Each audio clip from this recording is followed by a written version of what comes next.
Dust swirls over the flats of Dusty Creek. A quiet cowboy, Eli Ward, rides slow with years of loss behind him and mercy still in his hands. When he finds a lost child and her worn-out mother hiding near his line camp, he offers shelter and draws the wrath of Royce Delaney, a banker who owns half the town and wants the other half to kneel. One word from Eli changes everything. Stay. Now papers, lies, and hired riders gather at his door. When the law bends, will courage still stand?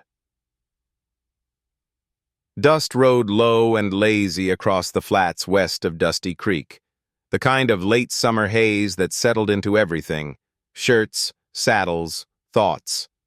Eli Ward leaned in the saddle like he was born part of it, one hand resting loose on the horn, the other holding the reins in a way that said he wasn't in a hurry, but never slept on a trail. The bay beneath him shifted steady, ears twitching at the wind. He'd ridden this line 100 times, Silver Spur's outer ridge, where the last stand of scrub willows met the start of bad ground. A good place for thinking, which Eli did in measured, careful doses.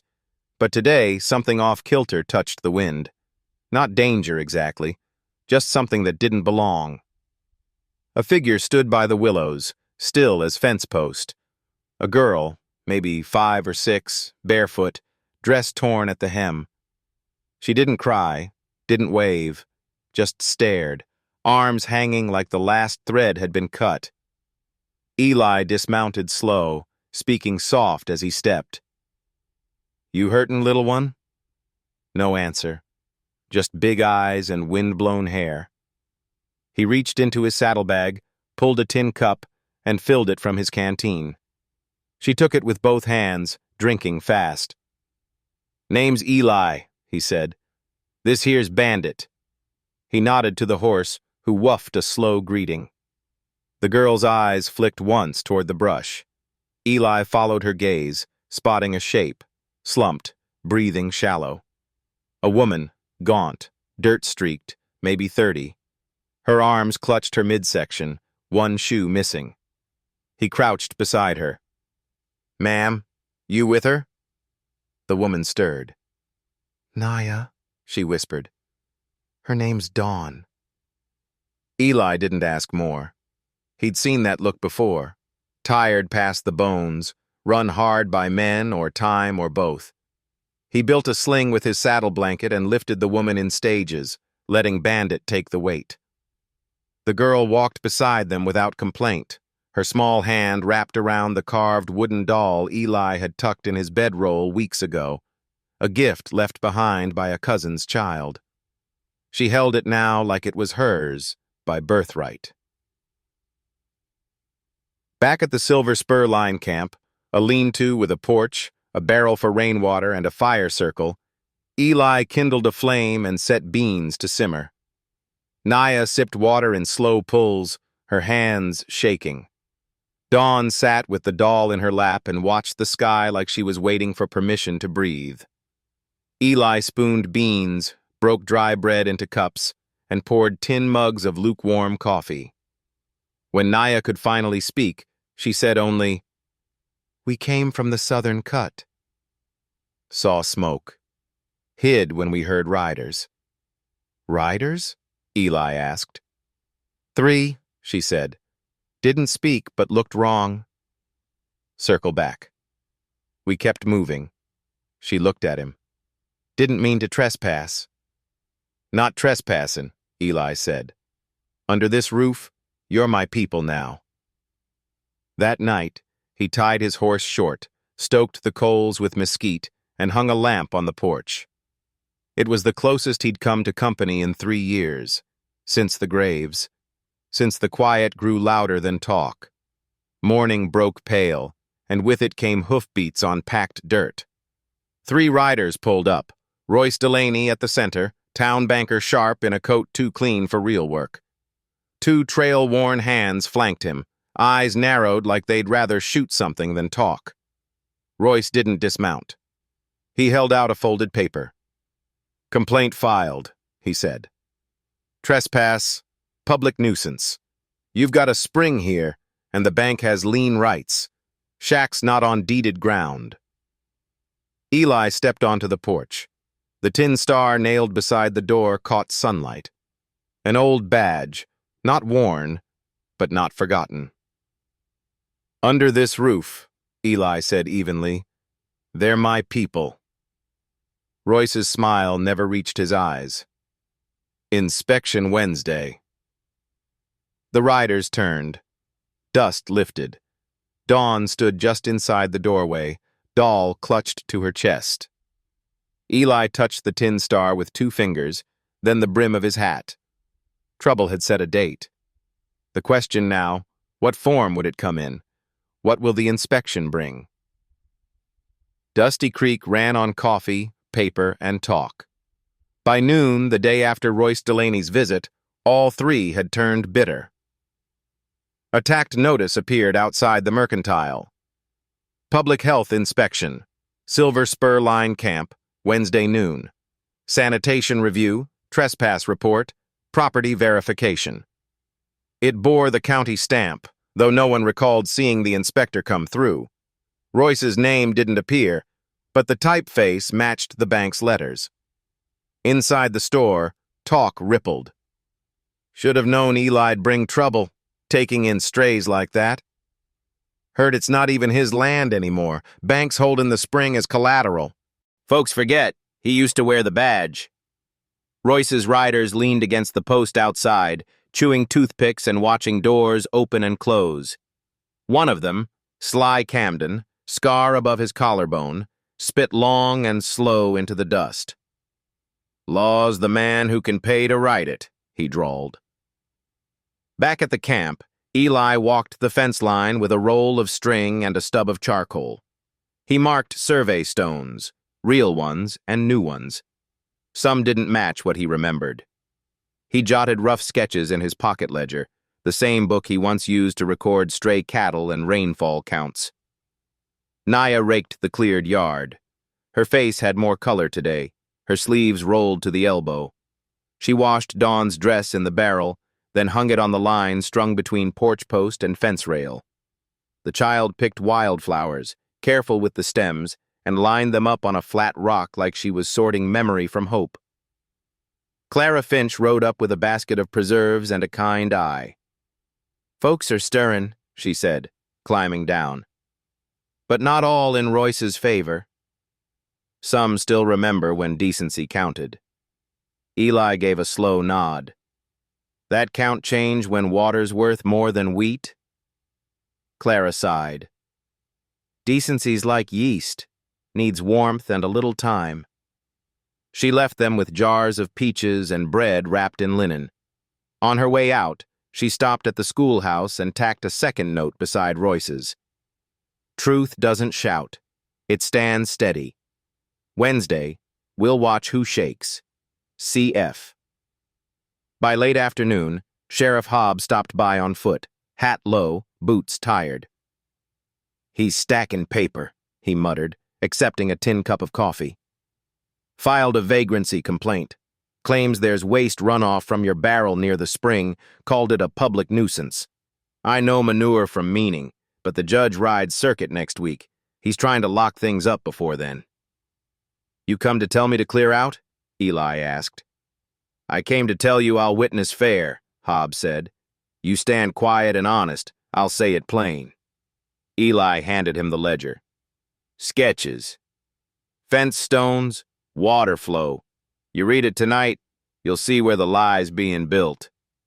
Hobb took the book, looked at it like it weighed more than paper. You sure you want to do this the slow way? Eli looked to the porch. Dawn sat with the wooden doll in her lap, talking to it in a whisper. Naya swept the lean-to's floor like it was a chapel. There's no fast way to build anything that lasts, he said. At dusk, the 3 riders returned, circling wide, not dismounting. They didn't speak. They laughed. One pointed at the barrel. One reached into his coat just long enough to make Eli wonder. Then they turned and rode off, dust curling behind them like warning smoke. Eli stood in the doorway until the dust settled. He touched the tin star nailed to the post again, not out of habit, but to remind himself that it was still there. Are papers enough to push them out? Eli Ward sat on the porch that night, ledger open, coffee going lukewarm beside him. He'd walked every inch of the fence line twice, but it was the map in his mind. Old trails, stake locations, runoff ditches that he studied now. Naya had taken Dawn inside to sleep. The doll lay tucked beside the child like a sentry. Old Tomas rode in slow, his mule trailing a cloud of patience. Heard Royce filed a double claim, the prospector said, dismounting with a grunt. One on the spring, one on the land. Sounds like he's trying both boots, Eli muttered. Tomas fished a folded map from his coat. The paper was yellowed, corners torn, but the ink still held. Pocket watch map, he said, tapping a hand-drawn compass rose in the corner. Railroad survey crew gave it to me back when they thought tracks might cut through the ridge. Didn't pan out, but that spring's marked clean. Says, beneficial use, camp stock water. Dated 10 years back. Eli studied the lines. The ridge cut left.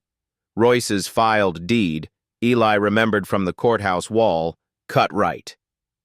He's hedging, trying to claim water without owning the rock it runs from.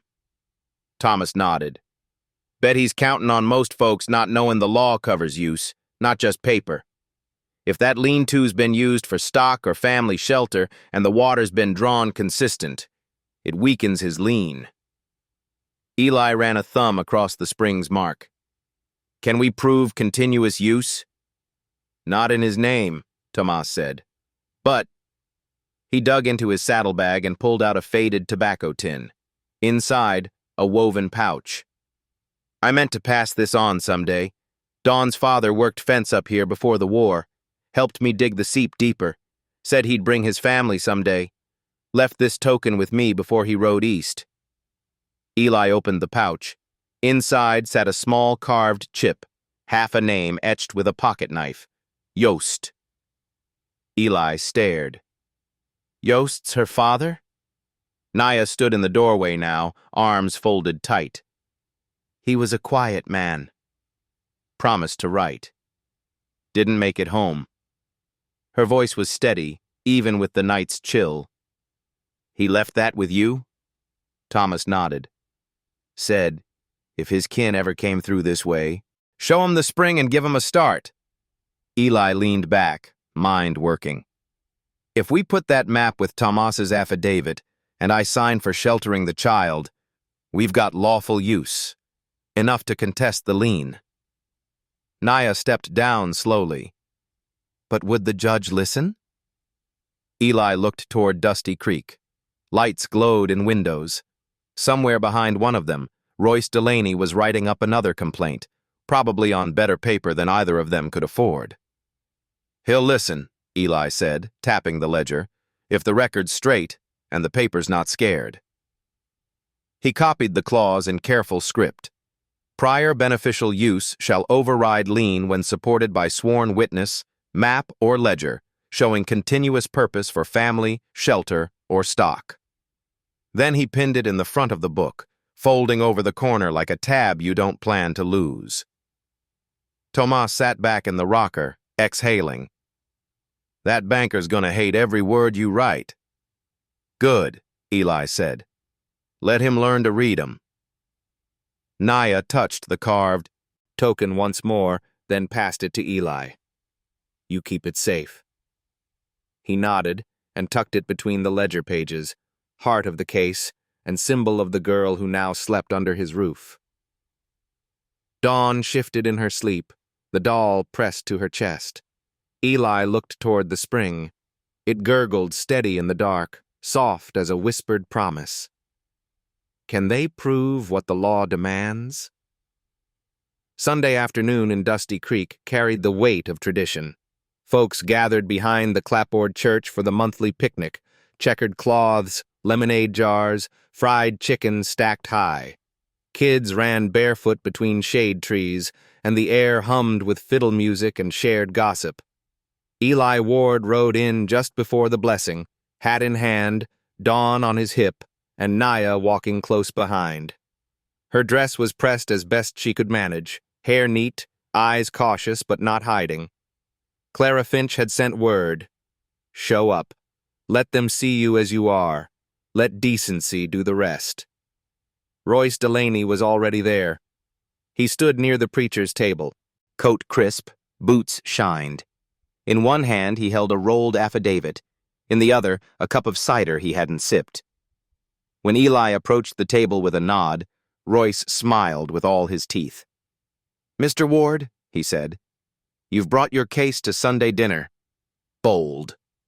Eli shrugged. "Didn't bring a case.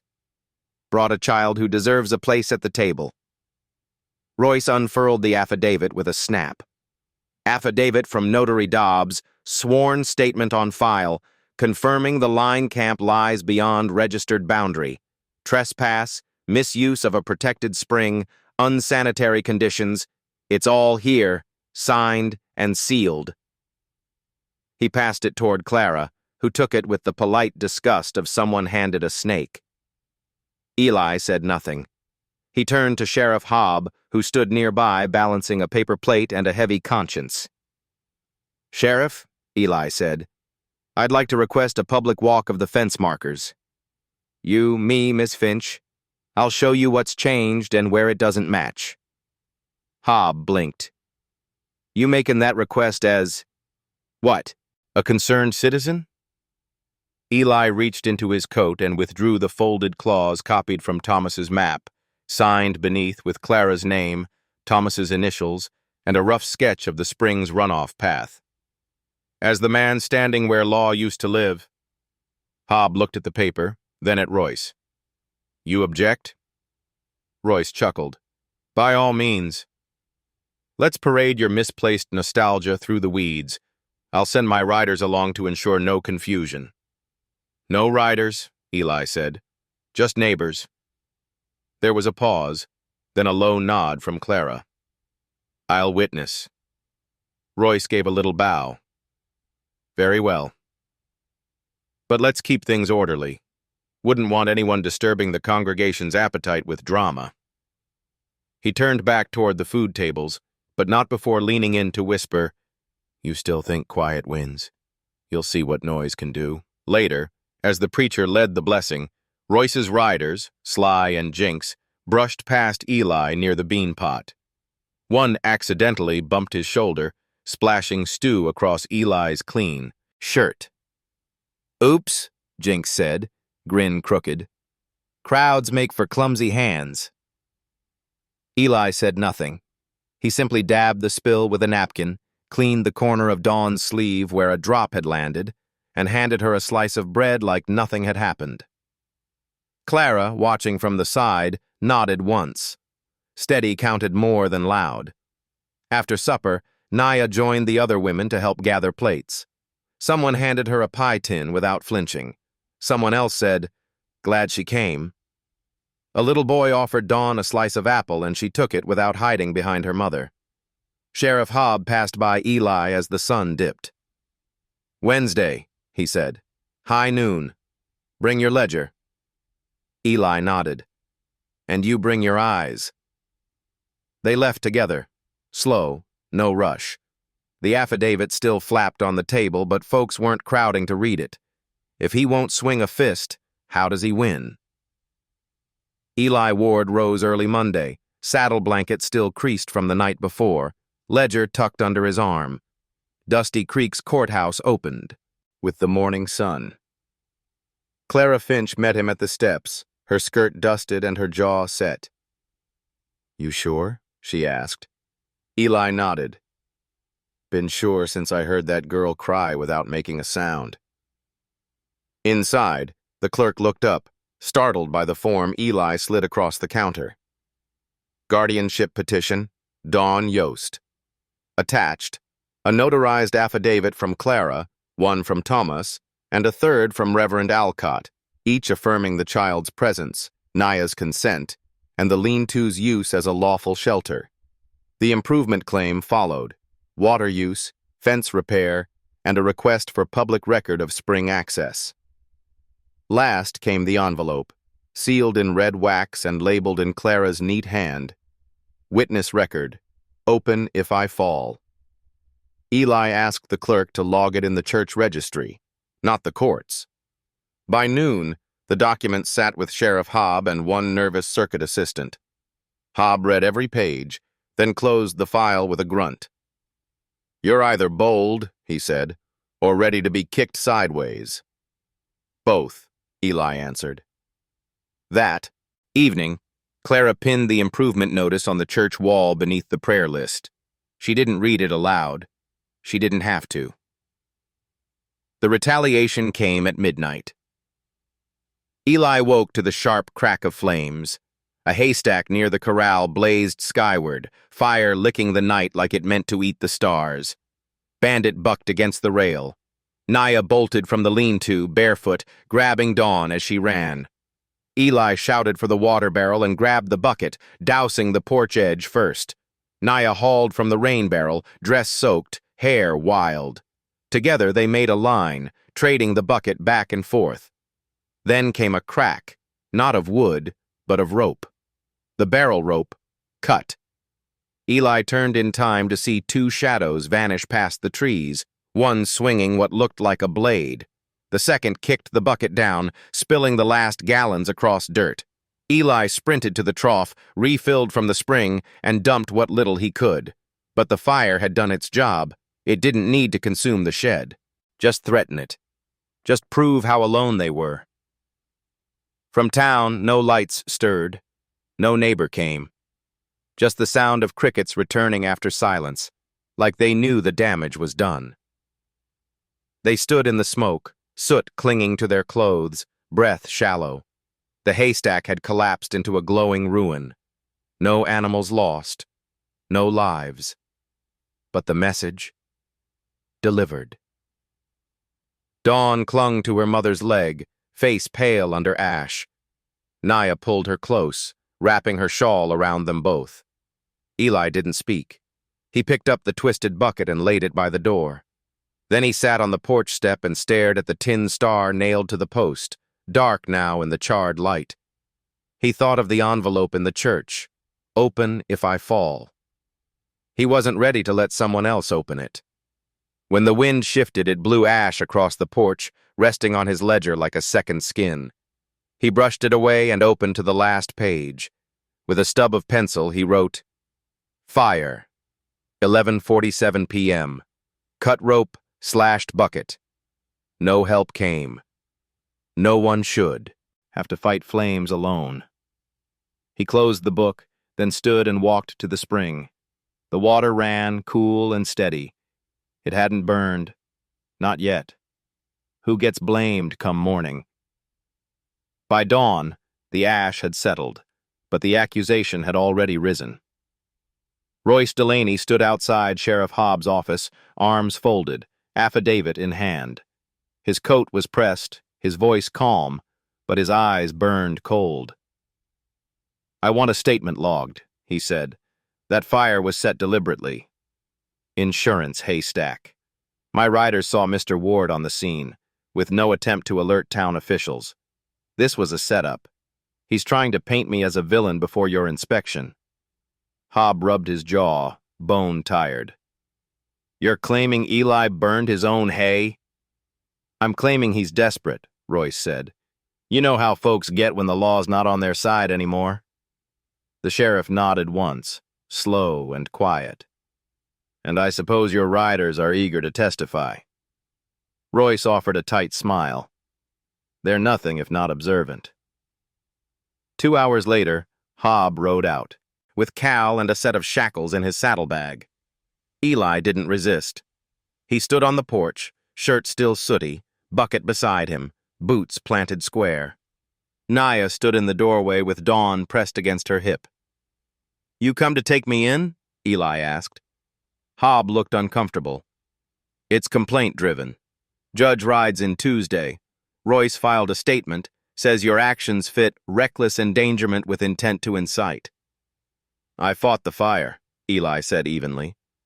I believe that, Hobb muttered, but we've still got to hold you till he hears it. Eli turned to Naya, then unhooked his pocket watch from his vest and handed it to Hobb. This kept time all night, he said. Listen close. It ticks with a click every 60 seconds. Filed the gear myself. I logged the fire in my ledger at 11:47. Asked the Reverend when he heard the bell ring. I used the same match to light the signal lamp. It lines up. Hobb took the watch, opened the case, and listened. And your ledger? Still on the porch, same. Page. Naya stepped forward, handed Hobb the leather-bound book. Her face was pale, but her back was straight. He wrote it right after the flames dropped. The sheriff looked to Cal, who took both watch and ledger like they might bite. We'll hold this for now. Eli offered his wrists without flinching. Don't waste the good cuffs, he said. I'll walk. The ride into town was quiet. Folks turned their heads as they passed. Eli's shirt bore the soot stains of the fire like bruises. Clara Finch stepped out from the schoolhouse with a basket of books and saw them. Her eyes narrowed. At the jail, Eli was shown into a clean cell. The door clanged shut like punctuation. You get bread later, Cal said, embarrassed. We'll, make it fresh. Eli sat on the cot, back straight. Don't need much, just time and paper. He folded his arms and leaned back, listening to the familiar rhythm of the ticking pocket watch, now in another room, in another man's hands. Across town, Naya walked to the church, carrying a bundle. Dawn trotted behind her with her wooden doll. Clara met them at the steps, saw Naya's chin lifted, her pace firm. He's in the cell, Naya said, and no one who slept through the fire has earned the right to stare. Clara nodded. Come inside. We'll bake, and we'll talk to the sheriff before the judge gets here. That afternoon, Hobb sat in his office, pocket watch ticking on the desk beside Eli's ledger. He opened it to the page marked in the corner with a folded sliver of red thread. 11:47. Same click that matched the second hand. He leaned back, letting the math run through him. Outside, a few townsfolk peeked toward the jail. Rumor had traveled faster than fact. Again. But something had shifted. The fire hadn't broken Eli. It had framed him. But frames crack. And sometimes, inside the frame, you find the truth ticking steady, just waiting to be heard. Will a clock beat a crooked affidavit? The noonday sun hit Dusty Creek's courthouse steps like judgment, itself. Folks gathered in loose knots under awnings and hitch rails, drawn by heat and talk. Some came to see justice. Others came to see Eli Ward fall. Inside, the room was too bright. Sheriff Hobb stood beside the judge's bench, pocket watch ticking steady in his vest. Clara Finch held a bundle of statements tied with blue ribbon. Old Tomas leaned on his cane, dusty boots planted like tree roots. Royce Delaney entered last, trim, composed, and smug. His deed folder glinted with brass corners. Let's not waste the court's time, he said to Judge Barrett, who looked like a man allergic to drama. We won't, Hobb replied, voice dry. Eli stood straight-backed in a clean shirt. No lawyer, no theatrics, just his hat in hand and truth in his throat. Your Honor, Hobb began, Mr. Delaney alleges unlawful occupancy, falsified use, and arson by Mr. Ward. We request to rebut based on material evidence and verified accounts. Barrett nodded once. Proceed. Hobb placed the pocket watch on the table and opened Eli's ledger. This timepiece clicks once each minute. That sound was filed in by Mr. Ward himself, part of an old repair. During the fire, he logged a note at 11:47, while neighbors confirmed the church bell rang to signal help. Same time, same match, same man. Royce scoffed. A ticking watch doesn't prove he didn't start it. No, but this does, Clara said, stepping forward. She unrolled a signed statement, her own. detailing how two of Royce's hired riders loitered near the water barrel just before the blaze, and how they cut the rope as she watched from her schoolhouse window. The room held its breath. "Coincidence," Royce snapped. "She's a teacher, not a scout." Then Tomas stepped forward. "I dug this up from beneath the false survey marker near the camp ridge." He held up a rusted original stake, marked with initials from the old railroad crew and dated 2 decades back. "This matches the old map, and it places the spring, fair, and legal on common-use ground predating any bank claim." Gasps rippled. Royce's face paled. "That's tampering. He could have planted it." Clara lifted a second envelope, Eli's sealed note, "Open if I fall," containing sketches made days before, matching the marker's shape and notch. "He didn't plant it," she said. "He expected to die before using it." Royce's mouth opened, then shut, but the judge wasn't done. "Mr. Ward," Barrett said, "you have any closing word?" Eli raised his head. "Only this, sir. I ain't much for speaking in circles, but I've drawn fences, marked ground, and stood by what's mine. That spring watered stock and people before Mr. Delaney's bank ever dreamed of title. That child eats from its bucket. That's what matters." Then he pointed, slow, steady, to the tin star nailed beside the courtroom door. "The law lives here, not in smooth words, not in trick papers." The judge looked at Hobb. "Sheriff, you satisfied?" "I am," Hobb said, voice low but firm. Judge Barrett tapped his gavel once. "Then the lien is void. Charges dismissed. And I'll see Mr. Delaney's witnesses detained for perjury and property tampering." Royce's voice cracked. "You'll regret this." Barrett raised an eyebrow.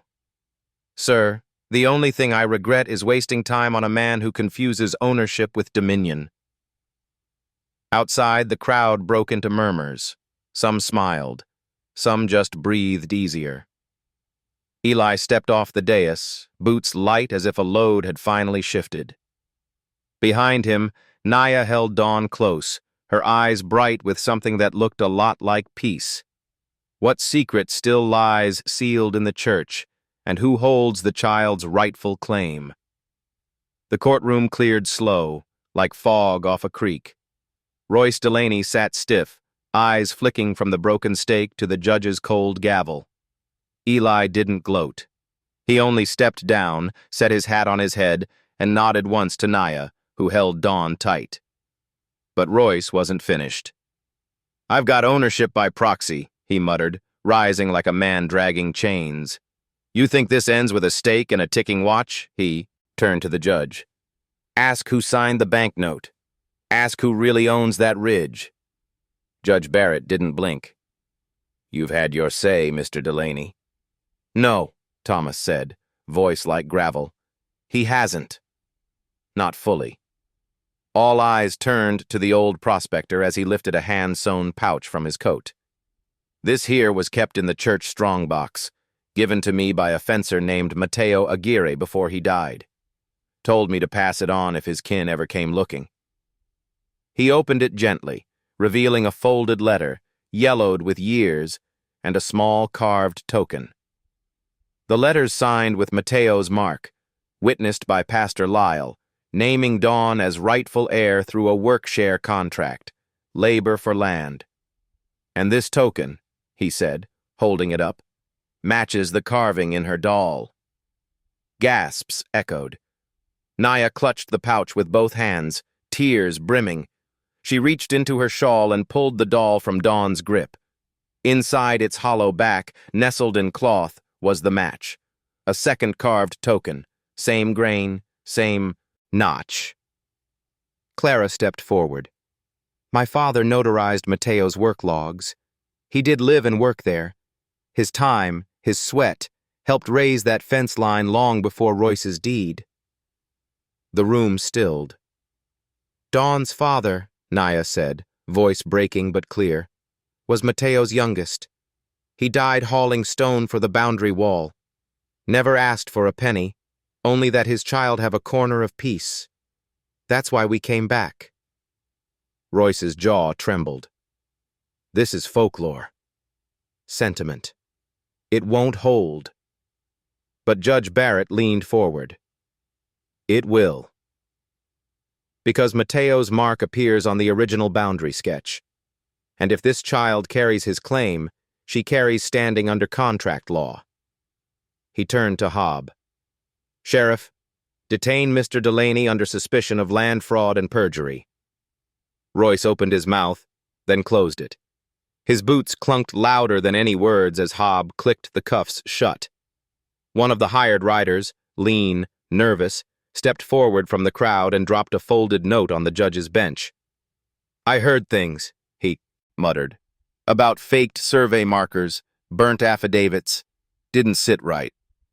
Judge Barrett accepted the note, eyes unreadable. Outside, the townsfolk had gathered close. When Royce was led out in irons, silence greeted him, not shame, not triumph, just quiet recognition that something unjust had ended. Naya knelt and showed Dawn the pouch. The girl touched the token with reverence, then tucked it back inside the doll, careful and calm. Clara crouched beside them. You still want to stay? She asked softly. Naya looked toward Eli. We're not going, she said. This land holds his sweat. Her name. It's time to build something that lasts. Eli didn't smile. He only nodded. Then we'll build it proper. Behind them, Tomas touched the church door, where a fresh notice had been nailed. Community water rights, filed, witnessed, and upheld by local testimony and territorial court. Dust rose faint on the road as Royce was taken out of town. But over the ridge, clouds broke. Sunlight ran silver across the spring. When the dust settles, what kind of home do you build with justice, memory, and mercy? The days that followed moved slow and steady, like spring runoff down a fresh-dug channel. The ridge stayed quiet. No more riders testing fences. No more smoke in the dark. Just wind in the scrub and the sound of hammer on wood. Eli took down the sagging lean-to and rebuilt it by hand. He kept the door narrow, the eaves long, and added a second room just wide enough for a bed, a quilt, and a peg on the wall where Dawn hung her wooden doll each night. The roof sloped easy, letting the monsoon roll off like spilled mercy. Naya planted a garden.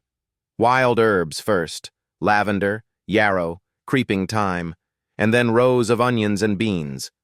She staked a crooked sign, Dawn's Patch, with a red clay heart pressed into the corner. The earth held firm beneath her fingers, same as the truth had held in court. Sheriff Hobb posted the new town charter beside the mercantile. Community water covenant, adopted by majority. Vote. No private lien may be placed on shared springs within a mile of a schoolhouse, chapel, or children's homestead. Clara Finch helped write the language. Clean, spare, fair. She and the pastor spent evenings under lamplight drafting other reforms, too, soft-spoken like ripples from a stone. As for Royce Delaney, he didn't stay for sentencing.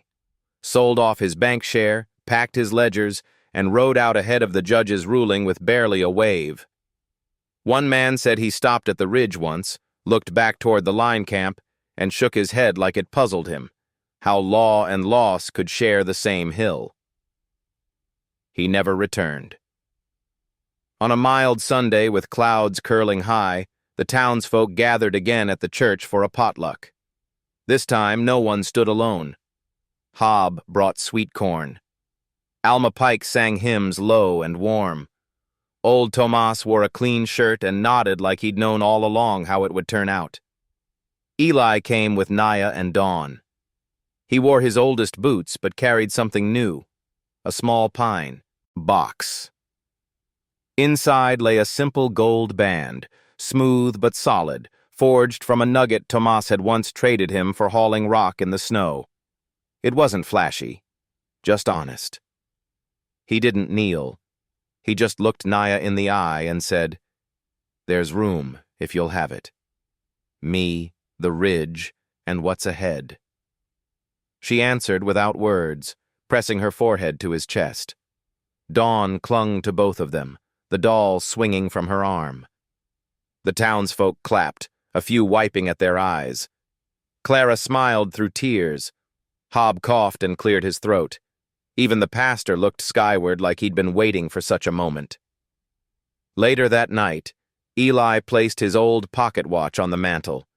It still ticked, slow and sure, not for minutes, but for what mattered. Quiet effort, earned peace, shared ground. He sat with Naya on the porch. Dawn slept behind them. Crickets sang. Somewhere, water bubbled soft over stone. "You think it'll hold?" Naya asked. "The cabin?" "No. The town." Eli leaned back, arms crossed, watching the stars. "Crawl out." "If we keep building the right kind of fences," he said, "and opening the right kind of doors, yeah, I reckon it'll hold." A breeze rolled through, warm and honest. "If you believe mercy and truth can still carve out a home, saddle up for the next tale, partner."